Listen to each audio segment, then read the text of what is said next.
എന്തു പറ്റി ഇതറിയതേ? ഒന്നുമില്ല. ഒന്നുമില്ലെങ്കിൽ മിണ്ടാതെ അവിടെ കിടന്നാ പോരെ. പാതിരാത്രി ഇങ്ങനെ ചാടി അടിക്കേണ്ട വല്ല കാര്യമുണ്ടോ?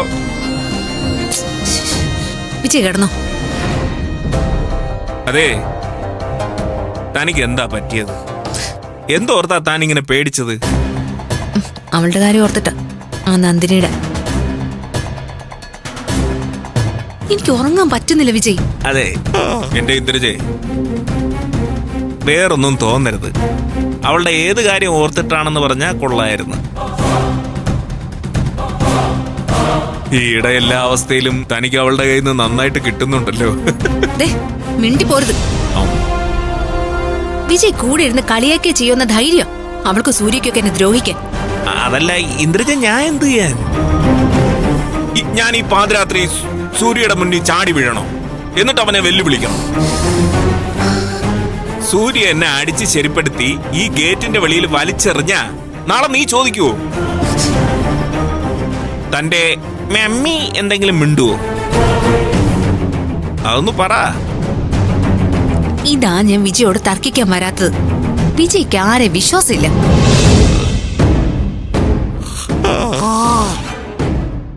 എന്റെ ഇന്ദ്രജെ, എനിക്കിപ്പോ എല്ലാരെയും വിശ്വാസ. താനിപ്പോ ഞെട്ടി ഉണർന്നത് എന്തിനാണെന്ന് പറഞ്ഞാ ഇങ്ങോട്ടൊക്കെ പറ്റിയാൽ ഞാൻ അതിനൊരു പരിഹാരം പറഞ്ഞു തരാം.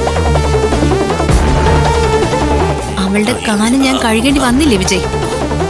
അതിനുവേണ്ടി തന്നെയല്ലേ അവള് സ്വാമിയായിട്ട് മാറിയത്. ഇത് ക്ലീൻ ആയിട്ടാ എല്ലാവരുടെ മുൻപിൽ അവർ കാര്യങ്ങൾ അവതരിപ്പിച്ചത്. സ്വാമി പൂജ തീരുമാനിക്കുന്നു, ആദിശേഷൻ തിരുമേനി വരുന്നു, ആർക്കും ചോദ്യം ചെയ്യാൻ പറ്റാത്ത വിധത്തിൽ കാല് കഴുകി വൃത്തിയാക്കുന്നു.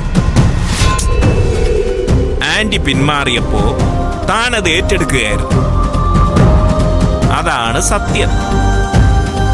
അതെ, ഞാനത് ഏറ്റെടുക്കുകയായിരുന്നു.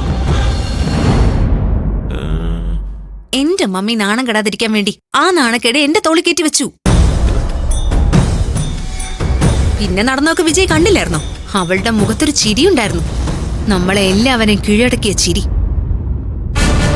അവൾക്കെന്താ? തെങ്ങുംതോപ്പ് നോക്കാൻ നിന്ന സുദേവന്റെ മകള് നമ്മുടെ വീടിനകത്ത് എത്തിയില്ലേ? നമുക്കാർക്കും ഇല്ലാത്ത സ്വാതന്ത്ര്യങ്ങൾ അവൾ അനുഭവിക്കുന്നില്ലേ? ഇപ്പൊ തന്നെ നോക്ക്, അവളുടെ ഇഷ്ടത്തിനനുസരിച്ച് അവൾക്ക് പോകാനുള്ള സ്ഥലങ്ങളിൽ സൂര്യ അവളെ കൊണ്ടു നടക്കുന്നു, രാപകലില്ലാതെ. ഇവിടെയോ മമ്മിക്ക് സ്വസ്ഥതയില്ല, എനിക്കില്ല, വേദക്കില്ല. എന്തിനു? വിജയ്ക്ക് മനസ്സമാധാനം ഉണ്ടോ? അവൾ ഒറ്റയൊരുത്തി കാരണം. ഇന്ദ്രജയ്, ഈ പാതിരാത്രി എണീറ്റിരുന്ന് ഇതൊക്കെ വിളിച്ചു പറഞ്ഞിട്ട് വല്ല കാര്യമുണ്ടോ? രാവിലെ എല്ലാവരും കൂടെ ഇരുന്ന് ആലോചിച്ച് ഒരു തീരുമാനം എടുക്കുന്നതാ നല്ലത്. ചില തീരുമാനങ്ങള് ഞാനും വേദ ഒന്നിച്ചെടുത്തിട്ടുണ്ട്. എന്ത് തീരുമാനം? അത് വിജയ് പറയണ്ട. ഓ, ഇപ്പൊ എന്നോട് രഹസ്യമായിട്ട് സൂക്ഷിക്കും. കുറെ കഴിയുമ്പോ പരിപാടി പൊളിഞ്ഞു കഴിയുമ്പോ എല്ലാം എന്നോട് വിളിച്ച് പറയുകയും ചെയ്യും. അതാണ് താല്പര്യമെങ്കിൽ അങ്ങനെ ആയിക്കോട്ടെ. ഇതാണ് കുഴപ്പം. ഞങ്ങൾ എല്ലാരും കുറ്റപ്പെടുത്തല്ലാതെ മറ്റൊന്നും വിജയുടെ നാമിന്ന് വരില്ല. വിജയ് എന്താ പെർഫെക്റ്റ് ആണോ? വിജയെ കൊണ്ട് എന്ത് കഴിഞ്ഞിട്ടുണ്ട് ഇതുവരെ?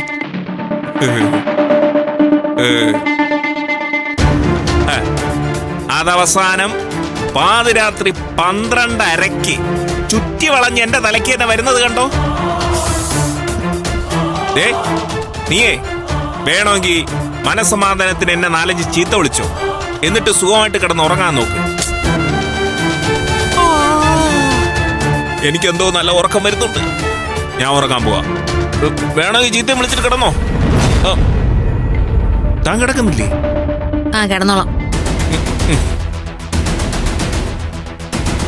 എനിക്കൊരാളുടെ കാല് പിടിച്ച അതിന് നാണക്കേടൊന്നും തോന്നുന്നില്ല.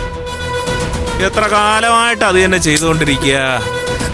ഇന്ദ്രജയുടെ കാല് പിടിക്കുന്നു, മെമ്മീരെ കാല് പിടിക്കുന്നു.